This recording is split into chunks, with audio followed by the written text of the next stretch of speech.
Բարև ձեզ, Ստեփան Գրիգորյան YouTube-յան ալիքի մասնակիցներ։ Ողջունում եմ ձեզ բոլորիդ։ Այսօր մարտի 18-ն է։ Շարունակում ենք մեր աշխատանքը, դուք տեսնում եք արագ ակտիվ զարգացումները Հայաստանի շուրջ, հայ-ադրբեջանական կոնտեքստում, ու պարզ է պետք է մենք ուշադիր վերլուծենք, հետևենք ամեն մի քայլի արված Ադրբեջանի, Ռուսաստանի կողմից մեր դեմ արձագանքենք։ Դուք գիտեք, որ այս երկու օրը Ադրբեջանը մեզ մեղադրում է, որ մենք անընդմեջ խախտում ենք զինադադարը եւ հարավում հայ-ադրբեջանական սահմանում եւ հյուսիսում եւ Սյունիքի հատվածներում եւ Վարդենիս այն կողմերում, Ճամբարակ այն կողմերում։ Ինչ է ուզում Ադրբեջանը, ինչի համար են այս ստերը տարածվում Ադրբեջանի կողմից, պարզ է այսօր մենք դրա մասին կխոսենք։ Պետք է ասեմ, որ Ալեն Սիմոնյանը երեկ տվեց բրիֆինգ, պատասխանեց հարցերի լրագրողների, այնտեղ մի քանի ուշագրավ բաներ կան, անպայման պետք է խոսենք, հասկանալու համար ինչ քաղաքականություն է ընտրել մեր կառավարությունը եւ գլխավոր դեմքերը իշխող կուսակցության այսօրվա ԿՊ-ի ու շատ հետաքրքիր էր, որ պատասխանների մեջ Ալեն Սիմոնյանի նաև ակնարկ կար, որ երբ որ հարց իրան տվեցին, բայց Ադրբեջանը չի ուզում ստորագրել համաձայնեցված տեքստը խաղաղության պայմանագրի հղում անելով օրինակ մեր սահմանադրության վրա,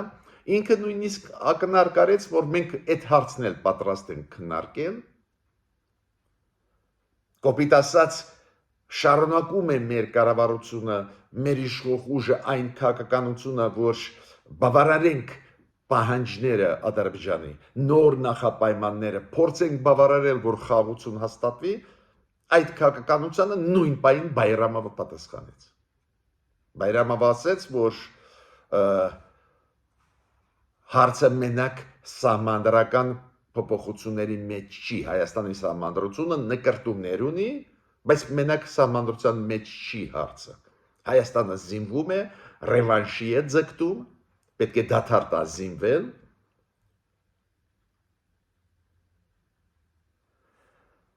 Ու պետք է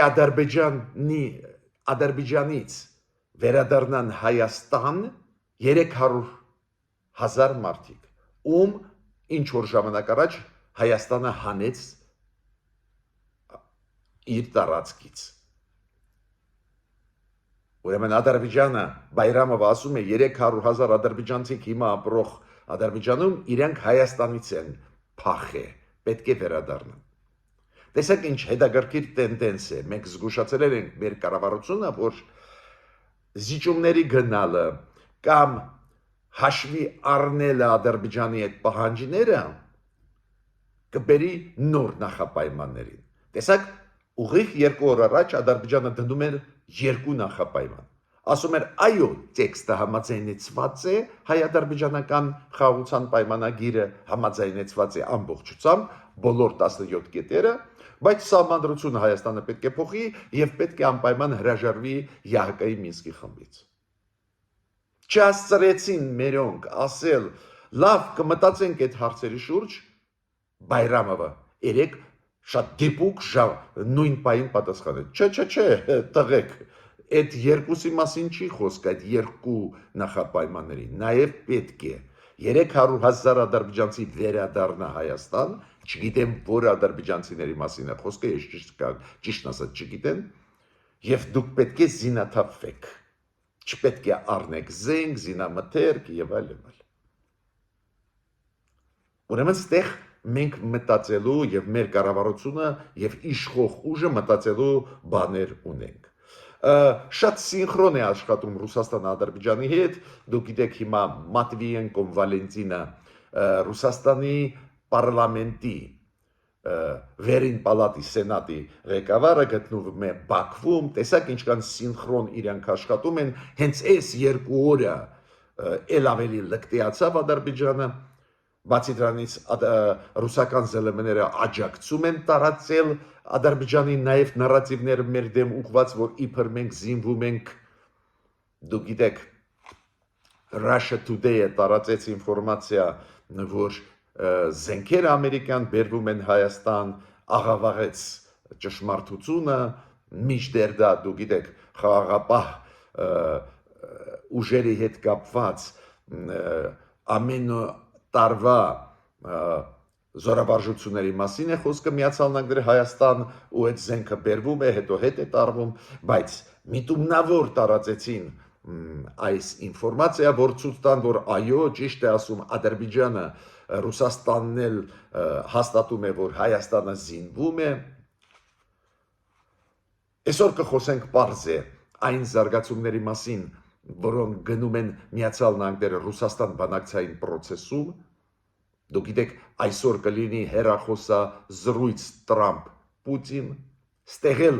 Ուկրաինա, Ռուսաստան գնում է պոզիցիոն պայքար։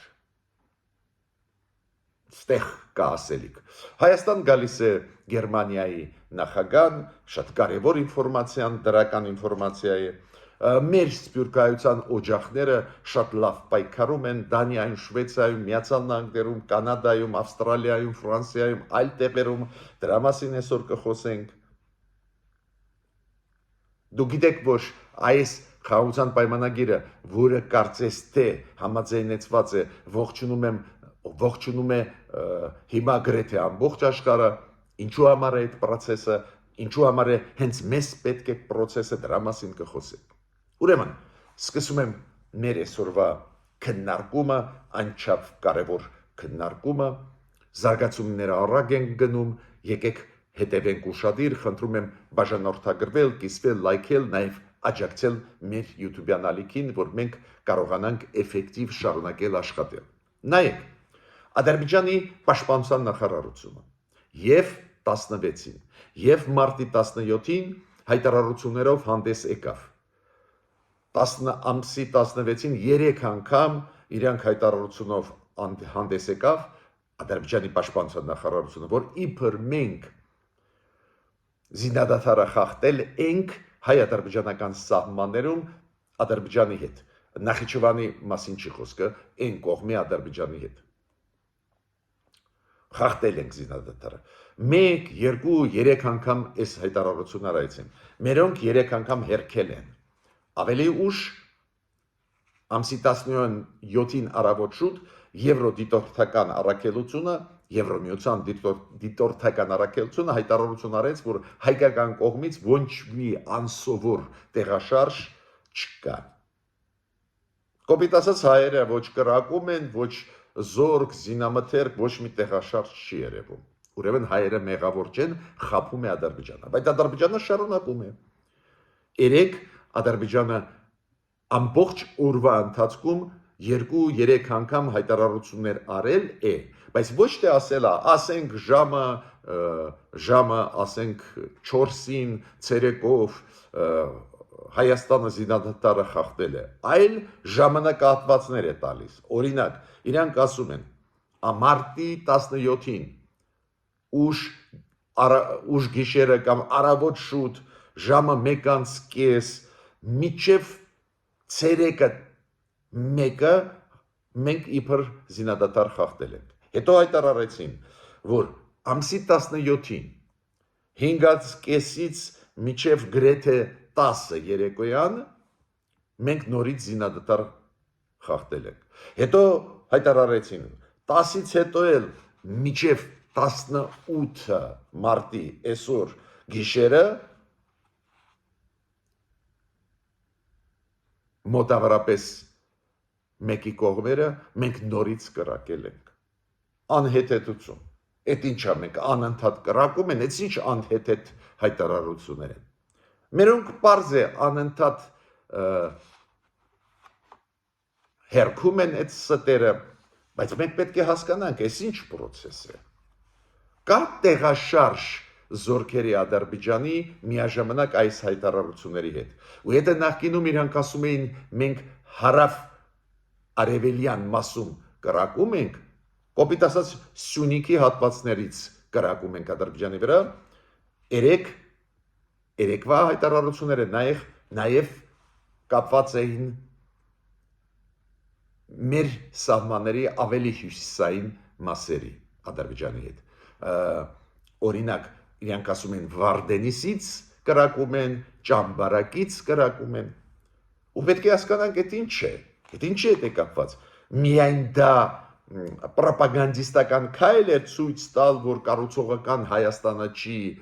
այլ կառուցողականը իրանք են, որ իրանք չեն կարող խաղաղության պայմանագիրը ստորագրել, քանի որ այս ձևի պահում է իրան Հայաստանը։ Չգիտեմ, պետք է հասկանան, պետք է մտածեն, պետք է մեր պատկան մարմինները, նաև այդ թվում գլխավոր շտաբը բանակի, նաև հետախուզական մեր ինստիտուտները ուշադիր հետևեն, կա տեղաշարժ զորքերի Ադրբեջանի, քանի որ մի անգամ, 5 անգամ, 15 անգամ, 2 օրում հայտարարությունները այդ լուրջ բան է, ինչ որ բանի պատրաստվում է Ադրբեջանը։ Այո, դուխը տալիս է Ռուսաստանը, մենք բոլորս հասկանում ենք։ Ես պետք է ասեմ, որ այս հայտարարությունը արված Russia Today կողմից, ռուսական այդ մամուլի կողմից, նաև անգլերեն լեզվով շատ ուժեղ խփում է մեր պատվին։ Ես հասկանում եմ, որ աշխարհը մոտավորապես գիտի ովքեր են Ռուսաստանի մամուլը, ինչ է իրենից ներկայացնում, դա պրոպագանդիստական մեքենա է, բայց գիտեք, տարածվում է այդ ինֆորմացիան։ Ոչ բոլորը հասկանում են Russia Today-ը ինչ է։ Ու տարածվում է ինֆորմացիան, որ Միացյալ Նահանգները բերում են մեծ քանակությամբ զենք զինամթերք Հայաստան։ Ու չեն ասում, որ դա ամեն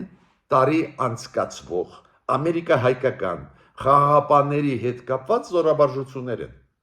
որտեղ որ ուսուցում է տրվում մեր խաղաղապահներին։ Շատ կարևոր դա համագործակցություն է Ամերիկայի հետ, հետո այդ զենք զինամթերքը հետո նորից վերադարձվում է Միացյալ Նահանգների բազաներ Գերմանիա։ Բայց այդ պատահականություն չի, Ռուսաստանը համատեղ աշխատում է Ադրբեջանի հետ, որ ցույց տա, որ զինվում է Հայաստանը, պատերազմի պատրաստվում է Հայաստանը։ Բարձա Միացյալ Նահանգները հայտարարությունով հանդես եկան, ասեցին մենք չենք մեկնաբանում մեր զորավարժությունների քայլերը, շատ լավ պատասխան էր, բայց պետք է ասեմ, որ դա լուրջ է։ Բայրամովը այս երեք նորից հայտարարեց, որ խաղաղության պայմանագիր մենք չենք ստորագրում միայն մեկ պատճառով։ Համաձայնեցված է տեքստը, բայց Բայրամովը ասում է մենք չենք ստորագրում մենակ մեկ պատճառով։ Ռևանշի է պատրաստվում Հայաստանը։ Ու Ռուսաստանի մամուլը դրա վկայությունն է։ Ռուսաստանի մամուլում ասում են այո, Ադրբեջանը ճիշտ է, Հայաստանը պատերազմի պատրաստվում է։ Ինչ է անհետեցություն։ Բայրամովը նորից կրկնում եմ, նորից ասեց, որ սահմանադրությունը Հայաստանը պետք է փոխի, Մինսկի խմբից ՀԱԿ-ի պետք է դուրս գա, բայց Բայրամովը շատ արագ արձագանքեց Ալեն Սիմոնյանի ասածին, որ լավ, նոր նախապայման դնում ենք, պատրաստ ենք էդ էլ քննարկել։ Դες Հայաստանը ցույց է տալիս, որ կառուցողական է, դրան պատասխանը Բայրամովը ասաց, չէ, տղեկ, ոչ միայն այս նախապայմանները, նաև պետք է 300,000 ադրբեջանցի ընդունեք Հայաստանում, ում դուք քշեցիք Ադրբեջանից, հիմա պետք է ընդունենք։ Պարզ է սուտ է, այդ սուտը նույնիսկ մեկնաբանել անիմաստ է։ Բայց երբ որ ասվում է այս ձևի սուտ, ուրեմն ոչ մի խաղաղություն իրանք չեն ուզում։ Պետք է մենք մի քիչ խելոքանանք, հավաքենք մեզ։ Այս քաղաքականությունը բավական կոշտ, բավական պրոպագանդիստական, մենք պետք է սովորենք adekvat պատասխան տանք, որ մի կողմից էլ ավելի չսրվեն հարաբերությունները, մյուս կողմից որ աշխարհը հասկանա մենք ենք պատրաստ խաղաղության, այլ ոչ թե Ադրբեջանը։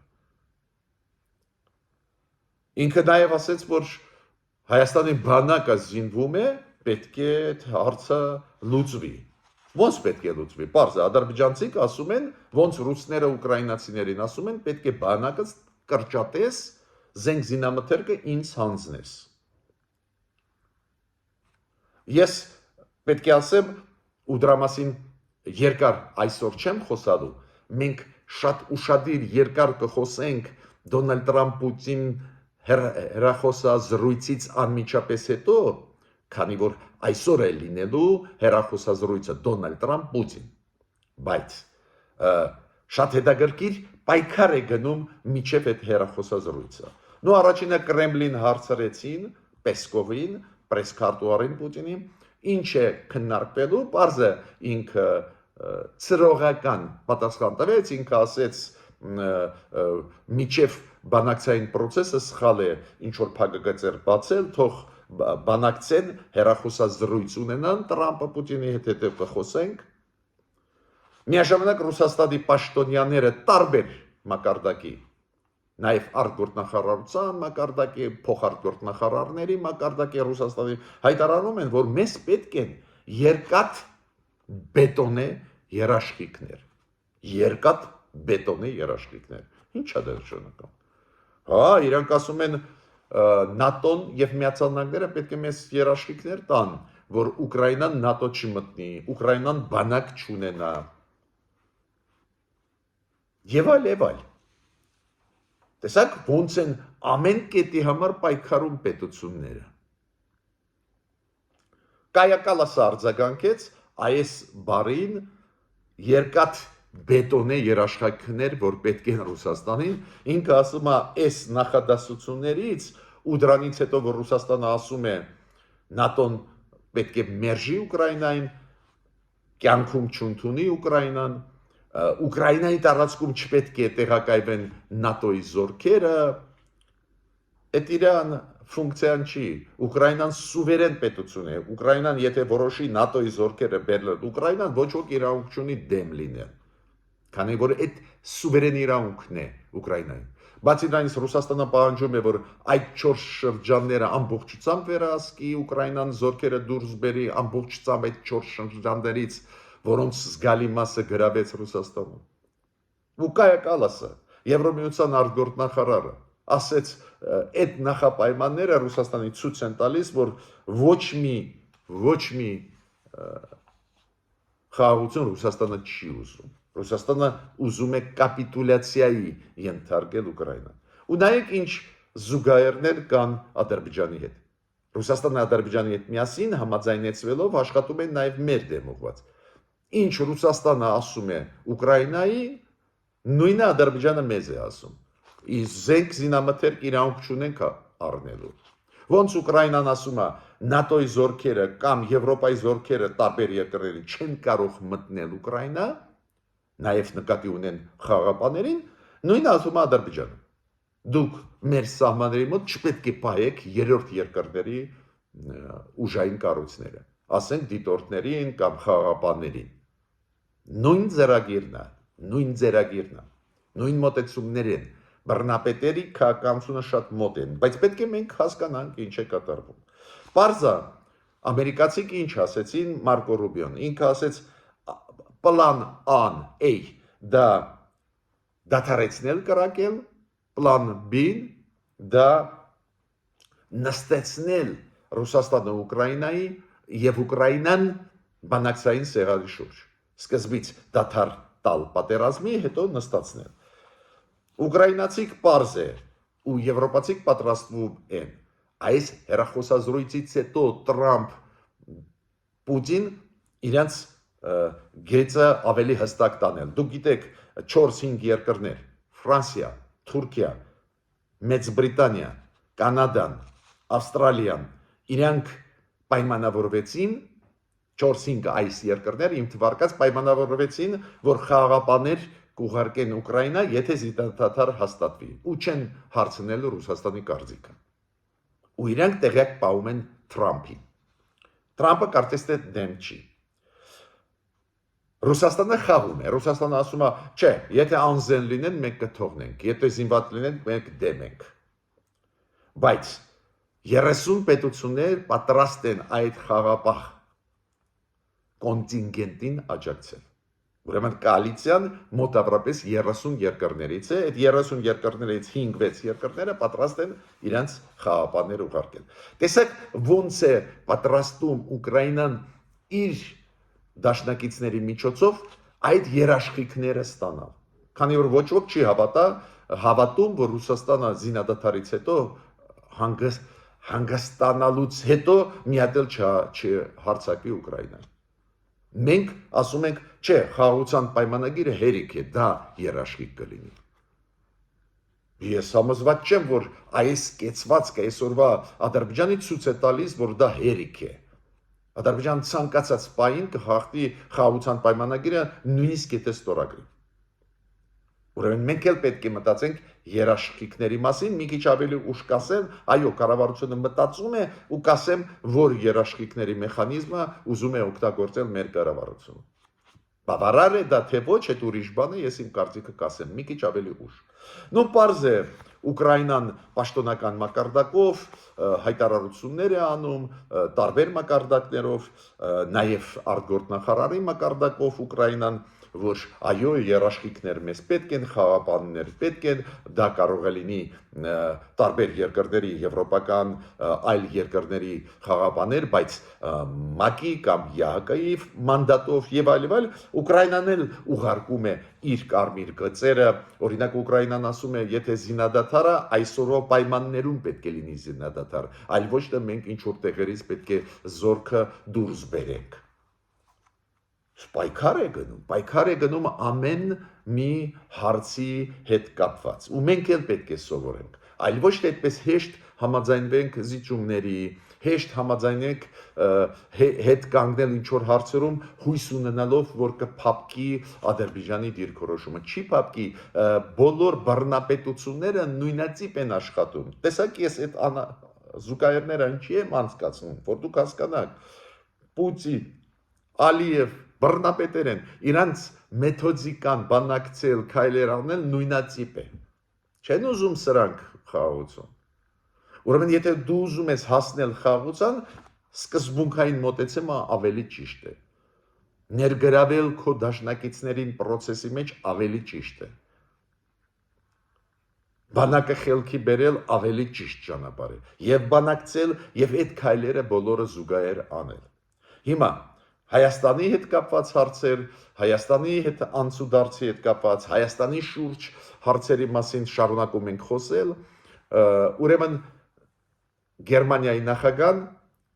այդ գիտեք, Գերմանիայում գլխավոր դեմքը դա վարչապետն է, կանցլերն է, բայց նախագահի դերը շատ կարևոր է որպես քաղաքական դեմք, որպես ներկայացուցչական դեմք։ Դա է պատճառը, որ Գերմանիայի նախագահի այցելությունը Հայաստան անչափ կարևոր այցելություն է, ինքը ստեղ կլինի ապրիլի 2-ին, ինչքան ես հասկացա, հետո կգնա Ադրբեջան ու այս այցելությունը ակնհայտ է միտված է նրան, որ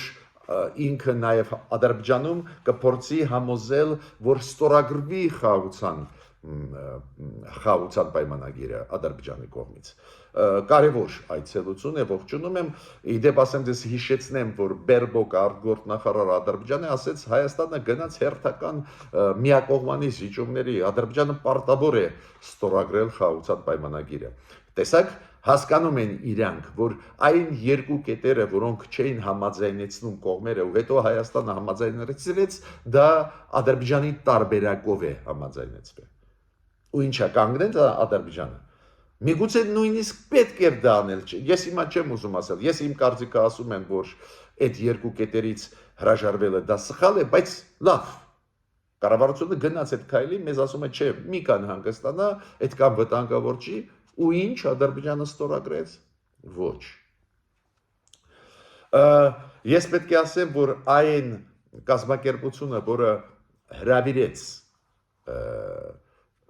թուրքական զելմեների ներկայացուցիչներին Հայաստան, դուք գիտեք, այդ կառավարության կից կազմակերպություն է, ինֆորմացիոն դաշտով զբաղվող, կազմակերպեց, հրավիրեց Հայաստանի կառավարության անունից, հիմա մոնիտորինգ է անում Թուրքիայի եկած Հայաստան լրագրողները շատ հայտնի պարբերականներից եւ հեռուստաալիքներից գլխավոր իրանք վերադարձան Թուրքիա ու սկսեցին իրանց նյութերը տալ։ Ուրեմն այս մեր պետական ինստիտուտը վերլուծություն անում է, մոնիտորինգ ու ասում է այն նյութերը, որոնք հիմա մենք տեսնում ենք եւ հերոստալիքներով եւ տպված տարբեր պարբերականներում ցույց են տալիս, որ այդ նախաձեռնությունը ճիշտ էր։ Անկեղծ ասած, ես չունեմ ժամանակ ամբողջ վերլուծություն անել, ես ուղղակի 1-2 նյութ նայեցի անգլերեն լեզվով կան նյութեր ու կարծես թե իրանք adekvat ներկայացրեցին Նիկոլ Փաշինյանի մեսեջները թուրք հասարակության համար։ Մյուսը, ես պետք է ասեմ, որ միշտ ողջունում եմ սփյուռքայության ակտիվությունը, կարևոր քայլերը, առանց սփյուռքայության պայքարել Հայաստանին կլինի շատ դժվար, ու սփյուռքայության հետ պարտավոր ենք աշխատել համբերատար գրագետ։ Ես այդ օրինակները փայլուն քայլերի, որոնք անում են Ամերիկահայությունը, հայերը, տարբեր կազմակերպություններ, Կանադան, Ֆրանսիան, ես միշտ բերում եմ տարբեր այլ տեղերում, հիմա պետք է բերեմ Դանիայում եւ Շվեյցարիում մեր համայնքների ներկայացուցիչների շատ հետաքրքիր քայլեր կապված գերիների հետ գտնվող Բաքվի բանտում,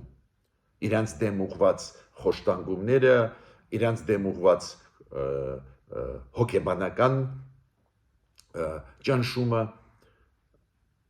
այդ անօրինական դատարանները ու ինչ են պահանջում հայերը Շվեյցարիայի եւ Դանիայի, այս անգամ Դանիայի կառավարությունից։ Իրենք ասում են, որ Դանիայի կառավարությունը պետք է նախաձեռնությունով հանդես գա, որ ստեղծվի օրինակ միջազգային հանձնաժողով, որը զբաղվի Բաքվի հայերով, Բաքվի բանտերում գտնվող։ Անպայման պետք է սանկցիաներ սկսել կիրառել, որ Դանիայի կառավարությունը այդ հարցը Եվրոմիությունում բարձրացնի, հենց պաշտոնյաների դեմ Ադրբեջանի, նաև Դանիայի կառավարությունը, որ դիմի միջազգային քրեական դատարան, որ պատասխանատվության կանչվեն ղեկավարները Ադրբեջանի։ Դուք գիտեք, միջազգային քրեական դատարան ոչ միայն Հայաստանը կարող է դիմել Արցախայության այդ տեղահանման, էթնիկ զտման, նաև այդ թվում այլ երկրներ։ Բավական ճիշտ նախաձեռնություն է, եթե մենք չենք համարձակում տարբեր պատճառներով, նաև այլ պատճառներով, որ մեր կառավարությունը փորձում է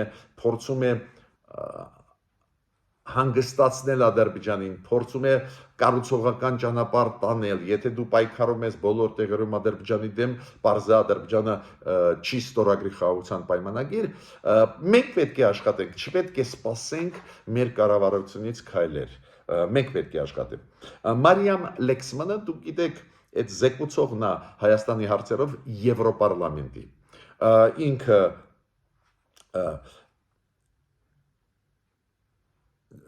կոչ արեց ստորագրել խաղաղության պայմանագիրը Ադրբեջանին ու ասեց դա լավ process է, բայց ասեց չպետք է մոռանանք հարցը կապված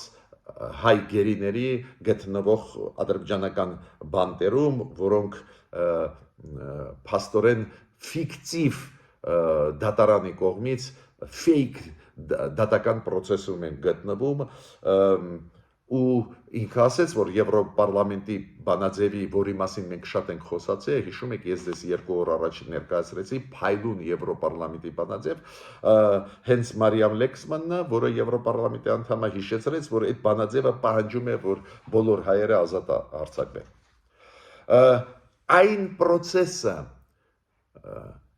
որը սկսվեց ակտիվ, երբ որ Հայաստանն ու Ադրբեջանը ի պաշտոնե հայտարարեցին, որ խաղաղության պայմանագրի տեքստը համաձայնեցված է մնաց ստորագրել,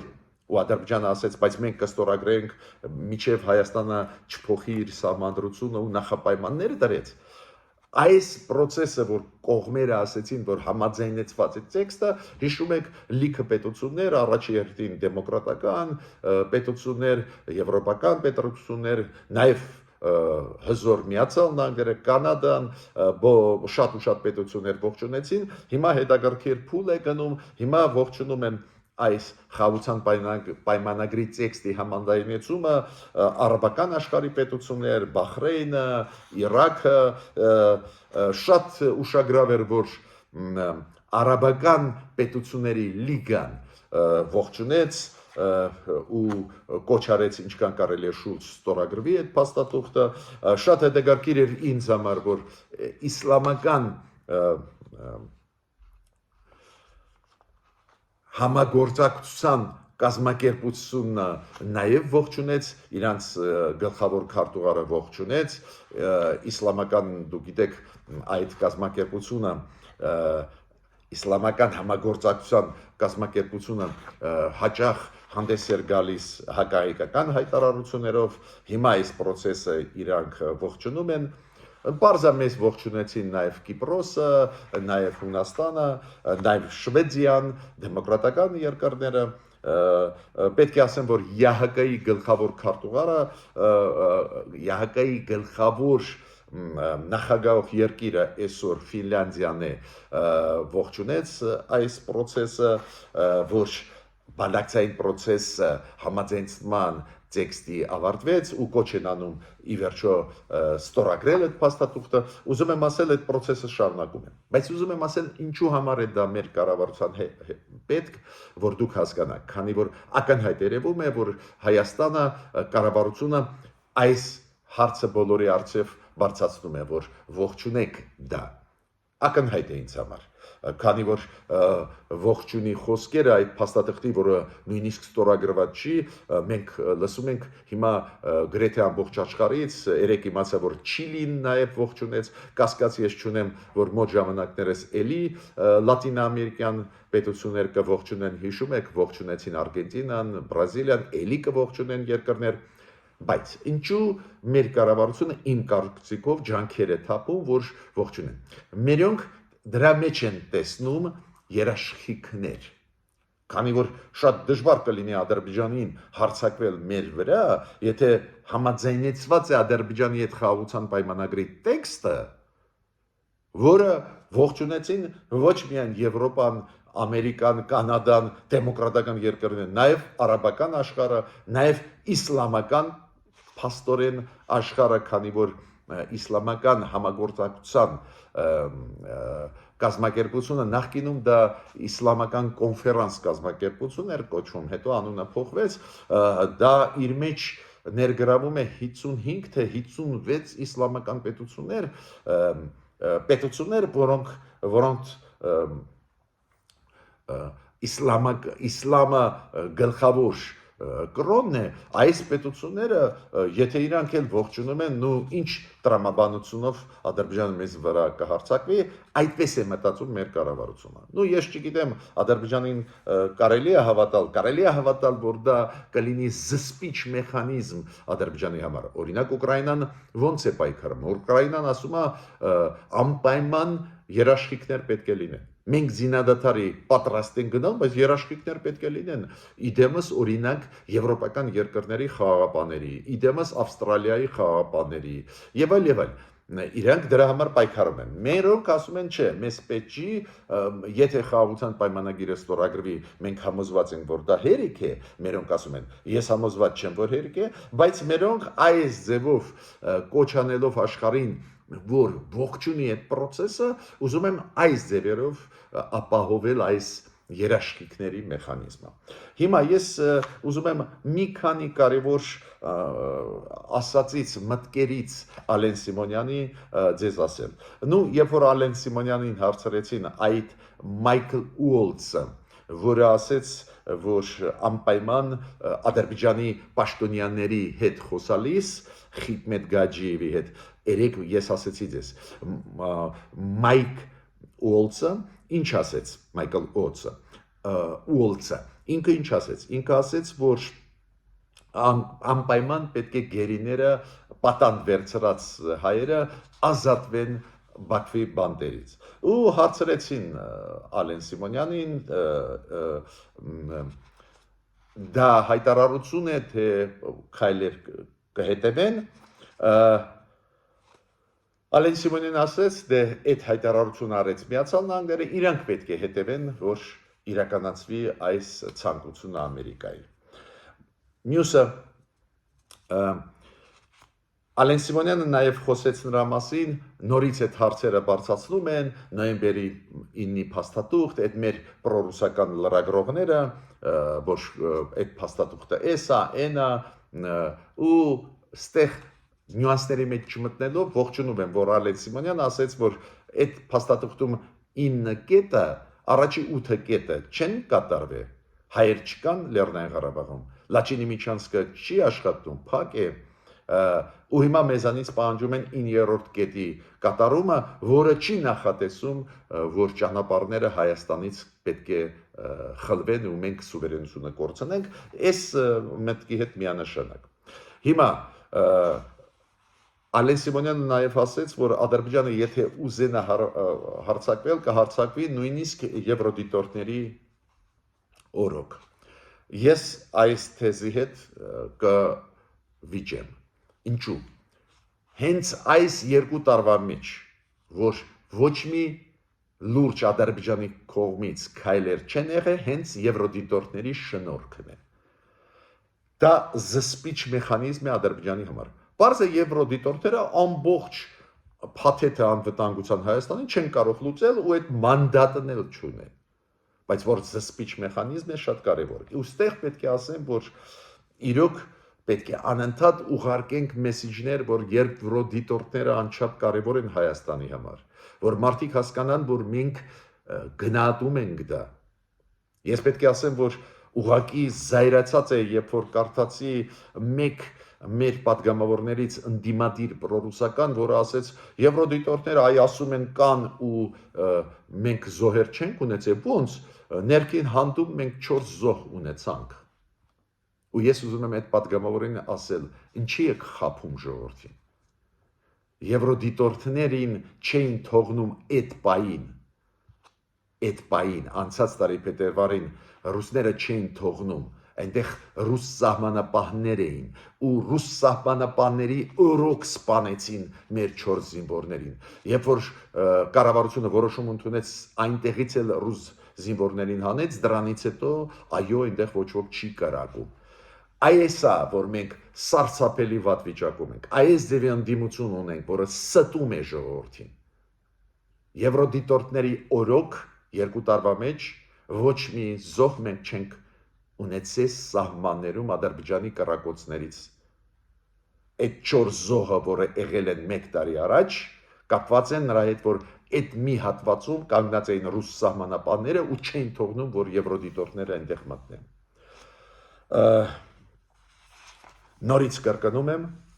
Նորից կրկնում եմ, մենք պետք է շատ ուշադիր հետևենք զարգացումների։ Մեր կառավարությունը պետք է հասկանա, Ադրբեջանը չի ուզում խաղաղություն։ Ցավով ասում եմ, ես ուրախ կլինեի, եթե Ադրբեջանը նույնիսկ կորզելով մեզանից շատ բաներ, այնուամենայնիվ ստորագրեն խաղաղության պայմանագիրը, բայց ես չեմ տեսնում, որ իրանք դա պատրաստ են անել։ Նոր եւ նոր նախապայմաններ մեր առջև դնում են։ Միջ նոր հանդիպումներ։